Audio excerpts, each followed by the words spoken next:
Lección 7. Cuando empecé el estudio de la curación por la ciencia mental, me imaginé era algo que podía adquirirse como la aritmética, la geografía, la química o cualquier otro de los estudios que proseguimos en el curso ordinario de la educación. Esperaba encontrar reglas como las que se nos dan en la gramática o en las matemáticas. Adquirí un curso tras otro de instrucción, para llegar a descubrir estas reglas, o algún método preciso, mediante el cual la curación pudiera llevarse a cabo. Por cierto, que no lo encontré.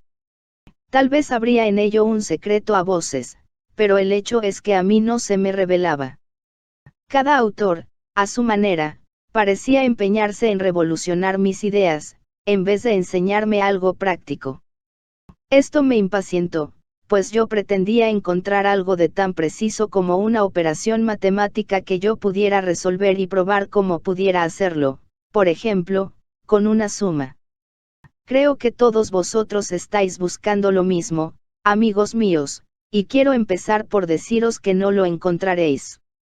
La curación de las enfermedades, mediante el poder del pensamiento, no os la puede enseñar nadie por medio de reglas, pues ella no se efectúa de un modo mecánico, cual, si se tratase, por ejemplo, de hacer una torta o de escribir una receta médica. En este sentido, es más bien un arte que una ciencia. Por supuesto que la ciencia es la base del arte, y sin ella este sería imposible, pero la ciencia es meramente mecánica y fríamente exacta, mientras que el arte es espiritual, creador e independiente. Sujeto solo a sus propias leyes, sobrepuja a la ciencia en su intrépido desenfado. Aparentemente sin apoyo, tiene una fuerza interna que contrarresta las leyes de la gravitación, y las mantiene perfectamente equilibradas entre la tierra y el cielo. Podréis enseñar a un estudiante la mezcla de los colores, las leyes de perspectiva y el manejo del pincel, pero todo esto no lo convertirá en un artista, pues si él no posee internamente la fuerza espiritual y creadora, solo producirá toscos efectos mecánicos, a pesar de toda vuestra enseñanza. Basados en este principio, todos los mejores maestros en el arte de curar por medio de la mente, procuran despertar en sus alumnos el espíritu del asunto, en vez de darles reglas mecánicas. Y aunque al alumno tal vez le parezca que el maestro no está haciendo nada, el hecho es que está efectuando lo único que se necesita. Por ejemplo, si vuestras ideas con respecto a vosotros y a vuestra relación con el mundo que os rodea, son erróneas, debéis modificarlas. Esto os desarmonizará y os sentiréis molestos por algún tiempo. Vuestro terreno mental ha sido arado para sembrar nueva semilla y aunque la perturbación pueda no seros agradable, es indudablemente necesaria. El trabajo de arar y el de sembrar vuestro terreno mental, constituyen la parte mecánica, y ahí es donde entra la ciencia, pero un poco más tarde aparece el arte y crea a voluntad. Si esto no sucede, ello se deberá a que vuestras semillas son vanas, porque mientras no haya nueva vida no hay prueba de que vuestra aradura y vuestra siembra han sido bien hechas. Los psicólogos nos dicen que las ideas se organizan dentro de la mente, con una idea dominante que es, como si dijéramos, la idea matriz. Esto produce cierto estado de conciencia. Pero, así como en el gobierno exterior se depone de vez en cuando a un mandatario, así también ocurre en el mundo interno de las ideas. Se destrona la idea dominante y toma su lugar una nueva idea. Esto, como podéis imaginarlo, produce confusión y desorden por un tiempo, pero al fin concluye por dejar establecido un orden nuevo. Este nuevo orden es un cambio en el estado de conciencia, y con cada cambio semejante se produce una nueva acción vibratoria. Constantemente emana de cada uno de nosotros, una corriente invisible, que es el resumen de la que somos. Cambia a medida que cambiamos nosotros, y es tan real como lo es cualquiera parte de nuestro organismo, aun cuando sea invisible e impalpable para todos, excepto para aquellas personas más sensibles con quienes se pone en contacto. Esta corriente vibratoria se llama el aura humana, como muchos de vosotros lo sabéis sin duda. Hace algún tiempo, cuando estuvo en este país la señora Annie Besant, exhibió fotografías que demostraban las distintas apariencias del aura, según los distintos estados mentales. En estado normal de salud, se veía el aura emanando del organismo en forma de líneas rectas. En estado de salud anormal estas líneas aparecían caídas, enredadas en una especie de confusión y desorden. En estado de cólera semejaban un relámpago y eran de un color cárdeno. En estado de amor y paz se manifestaban como ondulaciones tenues y de un hermoso color rosa. Estas fotografías no le probaron a mi mente, de una manera efectiva, la existencia del aura, pero parecía razonable suponer que pudiera haber algo en ello.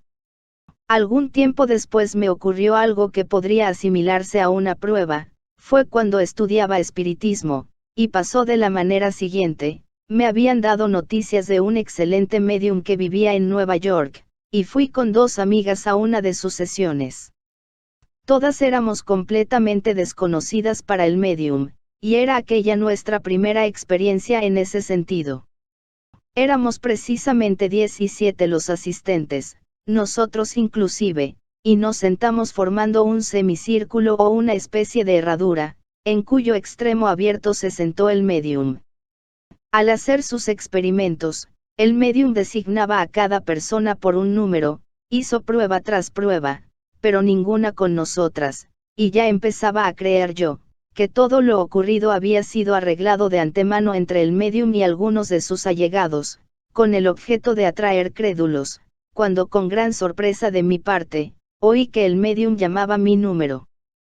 Dicho médium permanecía durante toda la sesión con los ojos muy cerrados y en medio de la estancia, iluminada por una fuerte luz. Llamó mi número, como digo, y respondí: «¿Es a mí?». El médium contestó: «Sí, es a usted». «¿A quién me refiero?». «Usted alivia a las gentes por medio de su mente, veo líneas rectas, llenas de poder, que emanan de usted. Lleva consigo salud, fuerza y alegría, y las esparce en cualquiera dirección donde pone su pensamiento. Estas líneas rectas me hacen recordar los rayos del sol, son tan brillantes y tan llenos de vida. Usted alivia tanto a la gente que todos se alegran al verla llegar y sienten cuando se va. Y no tiene necesidad de decir una palabra, pues su presencia por sí sola es suficiente. Esos rayos emanan de usted, y su contacto imparte vida nueva a las gentes aun cuando permanezca silenciosa». Al oír esto de una persona completamente extraña, que no podía saber absolutamente nada de mi trabajo en terapéutica mental, pensé que esto era una prueba poderosa de que nuestros estados mentales producen un aura que es sentida por los demás aun cuando no sea vista, como lo era por este médium. Más tarde tuve otra prueba, pues estas líneas rectas, llenas de poder, nacidas de mis primeros entusiasmos, estaban destinadas a perder su fuerza y a caer como en un caos a mi alrededor, y en la lobreguez de mi desesperación, creí que habían caído para siempre. Esto sucedió cuando perdí a mi esposo, a causa de una violenta enfermedad que duró 3 días.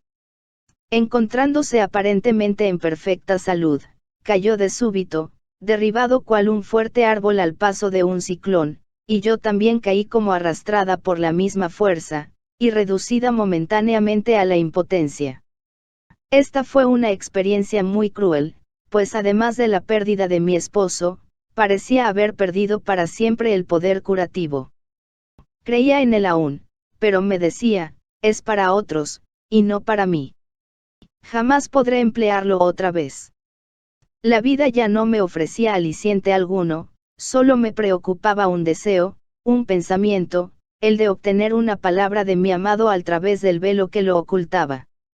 Impulsada por este pensamiento, fui otra vez a consultar al médium en Nueva York, y obtuve una entrevista privada. Sus primeras palabras fueron: «Oh, qué enorme pesadumbre. Si me fuera posible proporcionarle alas, para que pudiera volar y alejarse de todo esto, qué dádiva tan grande sería».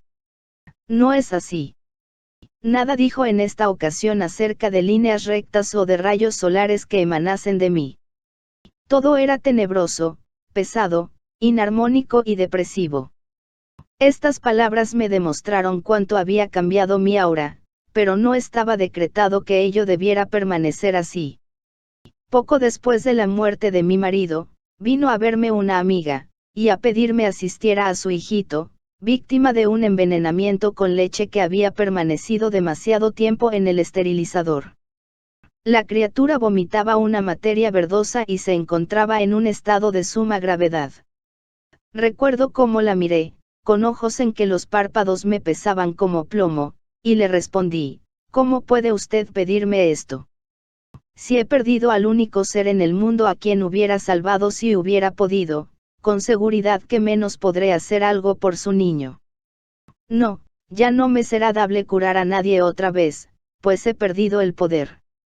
Pero mi amiga insistió, recordándome lo que había hecho por el niño en otras ocasiones y terminó diciendo, si solamente hiciese usted el esfuerzo, tal vez el poder le volvería, y mirándome implorante, con gruesas lágrimas en los ojos, me dijo, por favor, trate usted de hacerlo. No pude resistir a sus súplicas y la acompañé a su casa, aunque de muy mala gana. Poseída de profunda inercia tomé al niño en mis brazos y ni siquiera sentí lástima por el pobre enfermito, y eso fue raro, pues mis sentimientos a este respecto habían sido siempre muy intensos y tiernos, y constituían la mejor parte de mi ser. Pero, en el fondo, al través de esta inercia, hubo un pequeño y débil esfuerzo para aliviar al niño. Este esfuerzo aumentó más y más dentro de mí, hasta que súbitamente sentí una gran corriente de vida, y en ese instante me volvió el poder curativo. Algunos momentos después coloqué de nuevo al niño en su camita, profundamente dormido y despertó completamente sano. El aura que yo había perdido y recuperado fue tan real en el primer caso, como en el último, y no era una efusión de mero entusiasmo. Tuvo su origen, en realidad, en lo que yo había pensado y experimentado, pero esos pensamientos y experiencias no habían sido tan profundos como para hacer que el aura fuese permanente y duradera. Yo aún no había llegado al desarrollo del estado consciente que me permitiera permanecer tranquila y equilibrada cuando la enfermedad entraba en mi propia casa y atacaba al ser que me era más querido. Como se dijo del gran médico, salvó a otros y no puede salvarse a sí mismo. Igual cosa puede decirse de aquellos que curan actualmente. Nosotros, también, a menudo salvamos a otros, siendo impotentes para salvarnos a nosotros mismos y a aquellos a quienes estamos unidos por estrechos lazos de afecto. Pero debemos hacerlo, y lo haremos. Posteriormente, he comprobado esto, pues mi poder ha aumentado, como lo demostré con la curación hecha a mi hermana hace algunos años, cuando los alópatas no pudieron aliviarla. Pero para curar con éxito a aquellos con quienes estamos íntimamente relacionados, debemos individualizarnos. Debemos independizarnos nosotros, y concederles igual prerrogativa a nuestros seres queridos. Debemos sacudirnos el yugo que ellos nos han colocado, y también hacer lo mismo con el yugo que nosotros les hemos puesto. Tal vez la lección más dura que tenemos que aprender, es la de permitir que nuestros seres queridos vivan de acuerdo con su manera de pensar y no como nosotros pensamos que debieran vivir. Nosotros deseamos su felicidad, pero la deseamos según nuestro concepto, el cual no siempre es el de ellos. Naturalmente que los padres deben ejercer vigilancia sobre sus hijos, hasta cierto punto, pero sin excederse. No es posible que protejáis siempre a vuestro hijo, con el escudo de vuestra experiencia, pues él, a su vez, necesita de experiencia personal. Dadle su libertad, aunque sea para que, como el hijo pródigo, vague errante alimentándose de desperdicios, pues él regresará algún día, tras los ricos manjares, a la casa de su padre. Y todo este espionaje cariñoso, es debido a una creencia errónea, la de que no existe nada más allá de la mente personal, que pueda velar por nosotros y satisfacer nuestros anhelos. Pero, ¿qué cosa hay, además, que pueda hacer esto por nosotros. Pues bien, existe algo que muy bien podríamos llamar la inteligencia suprema. ¿No veis cómo obró cuando vino mi amiga a pedirme atendiera a su niño? ¿No veis cómo ella se sintió impelida a venir hacia mí, y gracias a esa venida me sacó de ese estado de descorazonamiento, contrariedad y depresión, en que me encontraba, para volverme a una vida de utilidad, en la cual mis ideales debían realizarse? Ahora, no me comprendáis mal. No quiero decir que esa inteligencia suprema sea una cosa aparte y fuera de nosotros, sino algo con lo cual nos identificamos. Si así no fuera, ¿cómo podría estar dentro de nosotros, y actuar por nuestro intermedio tal como lo hace? Y no me agrada la expresión que con tanta frecuencia oigo: el hombre es una parte de la inteligencia suprema, pues, a mi juicio, una parte de algo me da la idea de falta de integridad, de imperfección, de debilidad y separación del todo. Mi espíritu exige que yo me penetre de que soy una entidad completa. También exige que vos os penetréis de igual cosa. Cuando quiera que yo acepte algo inferior a esto para vos o para mí, paréceme como que ambos nos empequeñeciéramos hasta convertirnos en pigmeos. Y entonces llegamos a sentirnos tan exiguos, débiles e inútiles, que no tenemos esperanzas de llegar a hacer algo o a realizar algo que valga la pena. Pero este es un problema arduo, ¿verdad? ¿Cómo es que yo pueda ser yo, y vos podáis ser vos, y al mismo tiempo cada uno de nosotros ser el todo? No es este un problema tan enigmático como a primera vista parece, pues yo soy solo yo, a medida que de alguna manera me revele a los sentidos, y vos sois vos, a medida que también os reveléis a los sentidos. Lo que somos en el fondo, es una cosa muy distinta, y es precisamente allí donde todos somos uno. Es decir, detrás de la cortina de lo invisible, todo es uno, pues no ha sido separado aún, como tiene que suceder para que pueda manifestarse en el mundo visible. Supongamos que, en alguna parte, hubiera un gran volumen de agua sin ninguna salida. Entonces el agua es toda una. Pero dadle una salida aquí y allí, y veréis cómo, al deslizarse cada arroyuelo, se aparta del todo al mismo tiempo que emana de ese todo. Si cada arroyuelo pudiera pensar, probablemente lo haría de una de estas dos maneras: una sería, considerándose como un arroyuelo separado, y la otra, como un arroyuelo procedente de una fuente. Si el arroyo estuviera dotado de una tendencia meramente perceptiva, vería solo el arroyo y no la fuente, pero si su tendencia fuera reflectiva, miraría hacia atrás, a lo largo de su corriente, y vería el principio de su salida, y tal vez, mirando más atrás aún, vería la fuente misma. Nosotros los humanos, tenemos tanto la tendencia perceptiva como la reflectiva, y mediante el desarrollo de esta última podemos mirar más y más al fondo hasta llegar al centro mismo del ser, y es ahí donde vemos que todo es uno. Es ahí donde yo soy todo y vos sois todo. Ahora bien, este todo, o la inteligencia suprema, se proyecta en el mundo material, en realidad pasa a ser el mundo material, y esta transformación se está efectuando día a día y hora tras hora. Hace y rehace su mundo continuamente. A veces, en época de catástrofes o desgracias, nos parece que no estuviera muy bien lo que hace, pero ello es debido a que nosotros solo vemos una parte del todo. ¿Cómo podríais juzgar del mérito de una hermosa pintura si vierais solamente un fragmento de la misma? Y, sin embargo, si un psicómetro coloca sobre la frente ese fragmento, instantáneamente el cuadro entero se presentará a su vista. Creo que de manera análoga, nosotros vislumbramos este hermoso y gran conjunto, pues si así no fuera, nos faltaría la fe en los momentos de dura prueba. ¿Cómo es que cuando vemos la parte aspiramos al todo? ¿Cómo es también que cuando vemos la imperfección aspiramos a la perfección, nosotros que jamás hemos visto el todo, nosotros que jamás hemos abarcado la perfección? ¿No será que el todo que en sí es la perfección deja su impresión en el ánimo y lo impele a exteriorizar la belleza y la gloria de la vida interior? Por lo menos así lo creo yo. Me propongo en esta lección abarcar una extensión considerable y espero haber dejado establecido con claridad que existe eso que he llamado una emanación real o aura, la cual corresponde a cada uno de los estados de conciencia a través de los cuales va pasando el individuo. El poseer este conocimiento hace que se considere más razonable la curación por medio de la ciencia mental, porque así cada uno puede apreciar cómo se efectúa esta labor del pensamiento.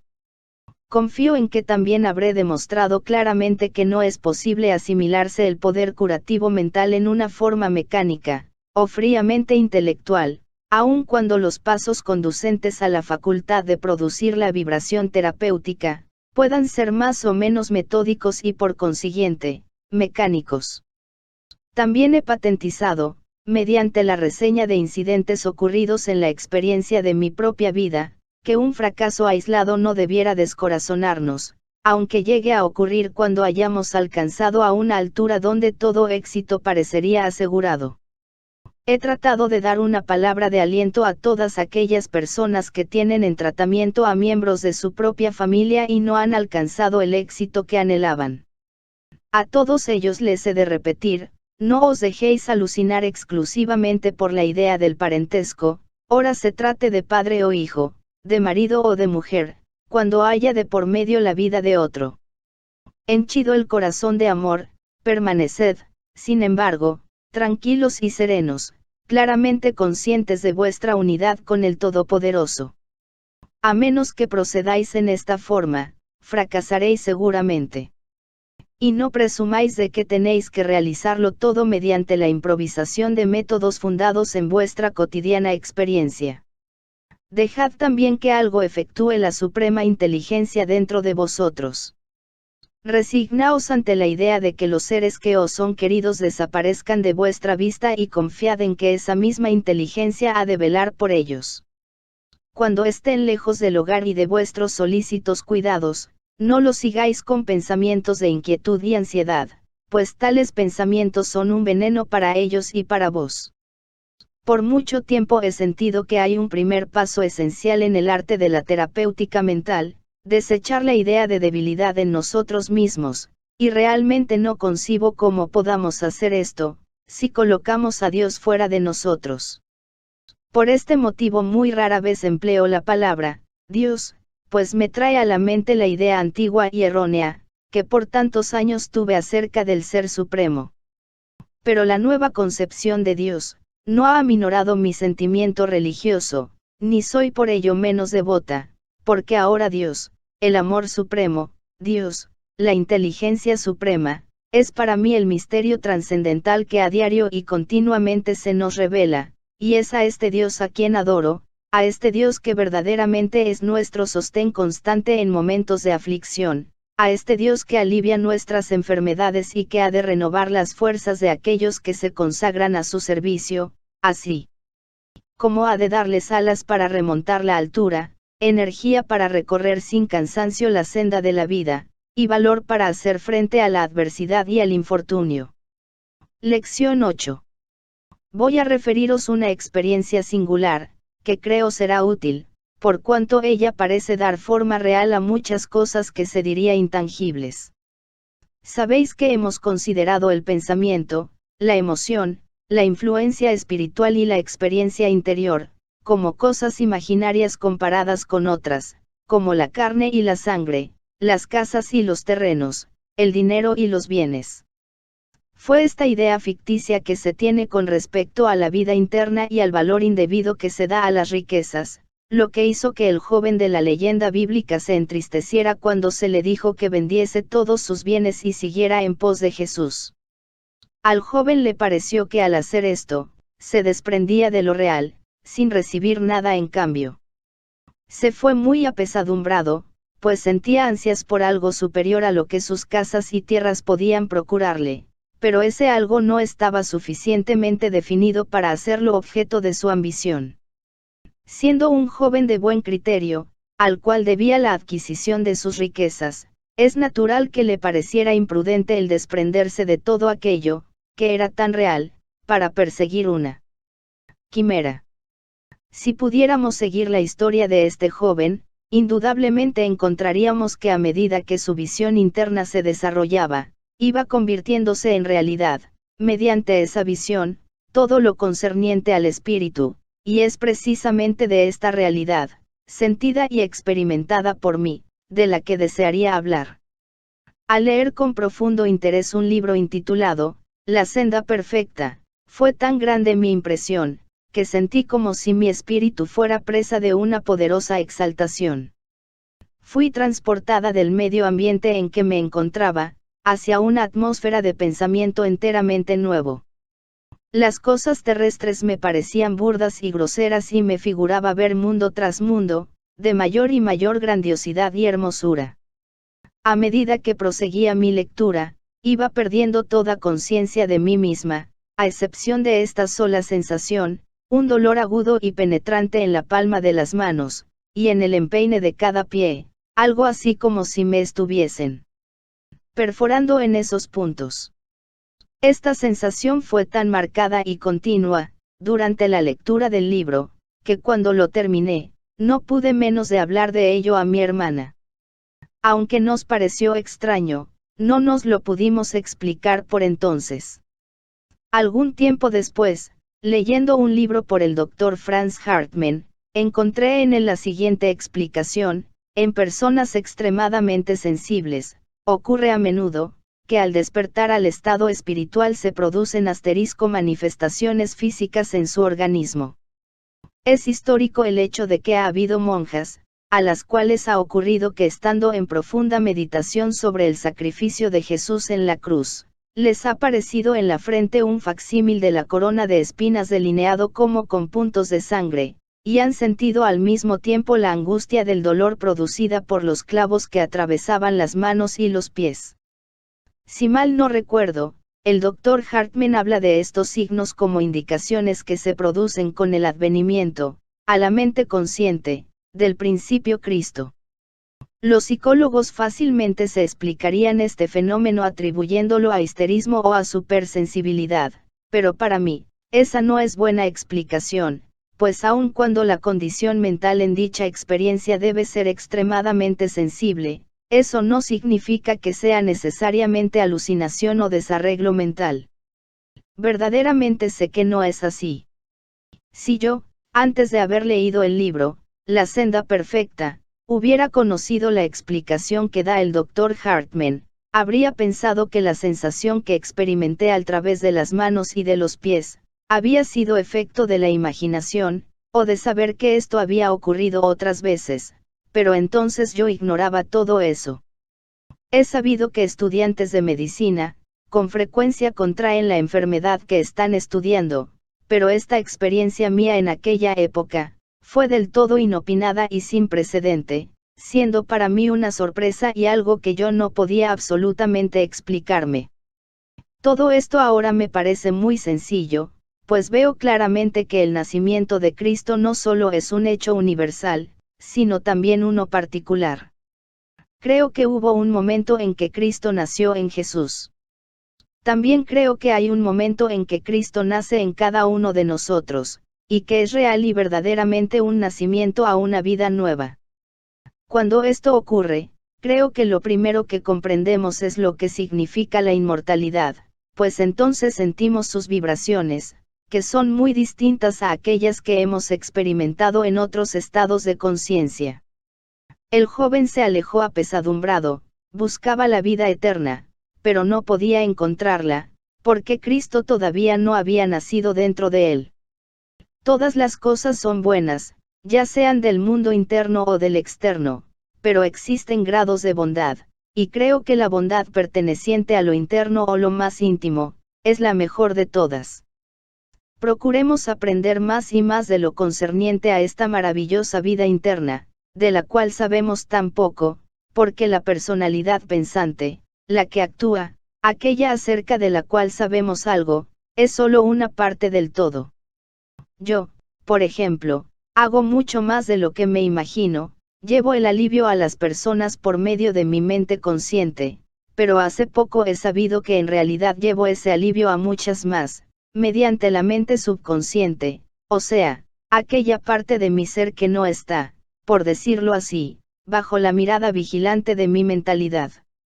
No hace mucho tiempo, recibí una carta interesantísima de una mujer que reside en las costas del Pacífico. En ella me dice que se le ocurrió ponerse, durante el sueño, en contacto con alguien que pudiera prestarle auxilio, y en la noche al dormirse, su último pensamiento fue una invocación para alguna persona desconocida que le diera fuerzas. Esto continuó por espacio de 2 semanas, más o menos, y paulatinamente le sobrevino la conciencia de que alguien la auxiliaba y fortalecía de varias maneras. Un día entró a una librería, y el dueño le pasó un ejemplar de la revista, El Centro Irradiante. Experimentó una atracción extraordinaria hacia dicha publicación y leyó su contenido con avidez. Volvió luego a la librería y preguntó, ¿qué otra cosa ha escrito esta mujer? Le dieron otro trabajo mío, el que llevó a su casa y leyó con una singular sensación de familiaridad. Parecía como si supiese el contenido de cada página antes de leerlo. Después de haber terminado la lectura se quedó contemplando pensativa el fuego de la chimenea, hasta que sintió una voz que le dijo claramente, ¿por qué no le escribes a Kate Boume? Escríbele esta misma noche.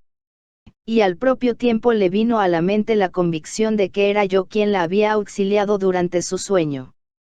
Y no hay duda que así sea, pues, mientras la mente se concentra en detalles, estoy convencida de que el conjunto actúa a su manera por medio de su esfera áurica.